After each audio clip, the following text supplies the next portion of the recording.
अस्सलामुअलैकुम class and welcome back to my YouTube channel. उम्मीद है कि आप सब खैर खैरियत से होंगे।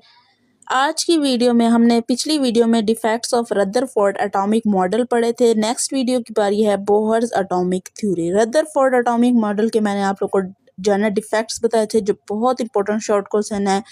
एज अ बोर्ड आप लोगों ने वो ज़रूर याद रखने हैं कि रदरफोर्ड एटॉमिक मॉडल के डिफेक्ट्स क्या थे। आगे हम लोग चलते हैं बोहर्स एटॉमिक थ्योरी। और रदरफोर्ड ने हर चीज़ सही बताई थी, न्यूक्लियस उसने डिस्कवर कर लिया था, लेकिन एटम्स की स्टेबिलिटी के वक्त उसको थोड़ा इशू था, इसलिए उसकी थ्योरी जो है ना वो गलत साबित हुई है। नील बोहर आए थे, उन्होंने नई थ्योरी जो है ना वो हमें दी थी, जिससे उन्होंने बताया था कि एटम्स जो है ना कंटिन्यूसली एनर्जी अपनी रिलीज नहीं करते, इसी वजह से वो स्टेबल हैं।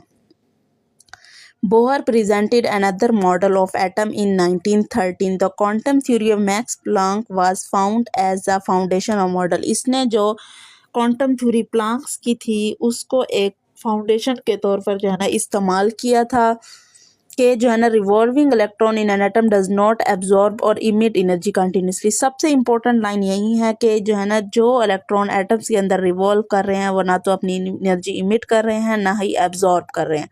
The energy of revolving electron is quantized, वो फिक्स्ड है as it revolves only in orbit of fixed energy. वो अपनी ऑर्बिट में फिक्स्ड एनर्जी में ही रिवॉल्व कर रहे हैं, जिनको एनर्जी लेवल्स का नाम दिया था उसने। ये जो है ना आप लोग को जैसे 2 नंबर का शॉर्ट क्वेश्चन आ जाता है कि बोहर्स एटॉमिक थ्योरी के बारे में बताएं, तो आप लोग बता सकते हैं कि revolving electron in an atom को उसने कहा था ना कि वो एब्जॉर्ब करती है ना इमिट करती है एनर्जी। इलेक्ट्रॉन की एनर्जी इन एन ऑर्बिटल में क्या है, फिक्स्ड एनर्जी है, जिसको एनर्जी लेवल कहते हैं। आगे चलते हैं उनके पास्टुलेट्स पर। The hydrogen atom consist of tiny nucleus and electrons are revolving in one of the circular orbit of radius around the nucleus. उसने क्या कहा है कि हाइड्रोजन एटम की उसने एग्जांपल लिया कि एक हाइड्रोजन एटम है, उसके अंदर इलेक्ट्रॉन्स है, उसका अपना एक न्यूक्लियस है जो अपने ऑर्बिट में जो है ना रिवॉल्व कर रहा है, उसका एक रेडियस है जिसको उसने आर का नाम दिया है।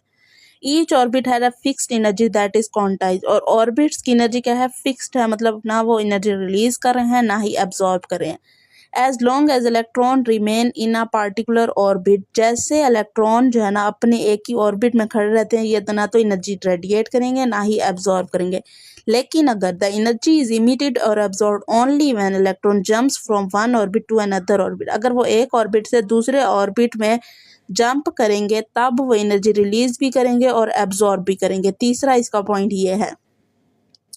अब वो कह रहे हैं कि when an electron jumps from lower orbit to higher orbit, जैसे ही इलेक्ट्रॉन जंप करेगा लोअर से हायर ऑर्बिट की तरफ, it absorb energy, and when it jumps from higher orbit to lower orbit it radiates energy. जैसे ही वो lower से हायर करेगा तो एब्जॉर्ब करेगा, हायर से लोअर करेगा तो रेडिएट करेगा। This change in energy is equal to del E is equal to E2 minus E1 is equal to HV। H हमारे पास क्या है, प्लांक्स कांस्टेंट है जिसकी value 6.63 into 10⁻³ joule second. V is the frequency of light.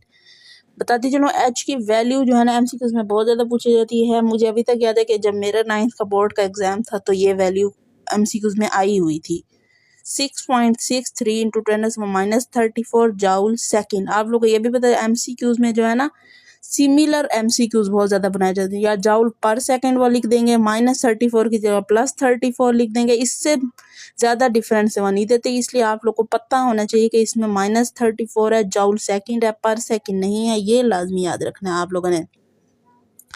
आगे उसने एक formula दिया है, MVR is equal to NH/2 ये फार्मूला भी आप लोगों ने याद रखना है, ये भी एमसीक्यूज में आता है। n is the quantum number जिसको 1 2 3 के साथ उसने शो किया है। आगे आप लोग के पास जो है ना डिफरेंस है टू थ्योरीज का, रदरफोर्ड का और बोहर्स एटॉमिक थ्योरी का। ये एमसीक्यूज में लाजमी आता है कि what is the difference between the two theories. Rutherford, एक तो रदरफोर्ड के डिफेक्ट्स तो बहुत ही ज़्यादा आते हैं, ये कम कम ही आते हैं लेकिन आ भी सकता है। It was based on the classical theory, वो क्लासिकल थ्योरी पे बेस्ड था। ये Bohr's atomic theory quantum theory पे बेस्ड थी, और बोहर की थ्योरी जो है ना वो ज़्यादा ठीक थी as compare to the Rutherford atomic model.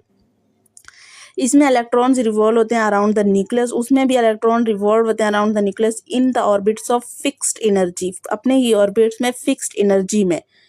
इसने जो है ना ऑर्बिट्स की कोई बात ही नहीं की थी। ऑर्बिट्स की बात जो है ना वो बोहर ने की थी कि उनके पास अपना एक एंगुलर मोमेंटम होता है। Atoms should produce the continuous spectrum. जैसे हम लोगों ने पढ़ा हुआ था कि रदरफोर्ड ने जो है ना एटम्स को कंटिन्यूअस स्पेक्ट्रम के साथ वो दी थी, लेकिन जो है ना बोहर्स ने कहा था कि वो लाइन स्पेक्ट्रम जो है ना देते हैं। और असल में एक्सपेरिमेंटली भी ये प्रूव हुआ था कि उनके पास जो है ना लाइन स्पेक्ट्रम ही वो लोग प्रोड्यूस करते हैं।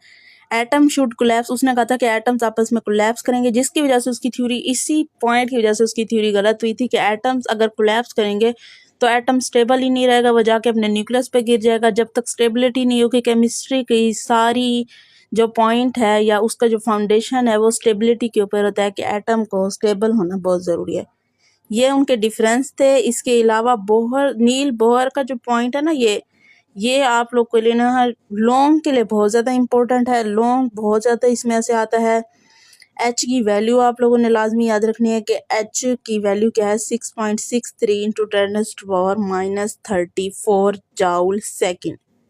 आज की वीडियो यहीं तक खत्म होती है। अगर आप लोग को वीडियो पसंद आई है तो लाइक करें, कमेंट करें, शेयर करें, सब्सक्राइब करें, ताकि हर आने वाली वीडियो आप लोगों तक पहुंचे। मेरी तो कोशिश यही होती है कि आप लोग को सही सही समझ आ जाए। अगर कोई भी आप लोग को कोई भी मिस लग रहा होता है तो आप लोग कमेंट्स में ज़रूर बताया करें, ताकि मैं अपना जो है ना वो ठीक कर लूँ। आप लोग के हिसाब से बच्चों की कंडीशंस का पता चलता है तो उसी हिसाब से ही वीडियो बनती है। तब तक के लिए मुझे इजाज़त दे। अल्लाह हाफ़िज़।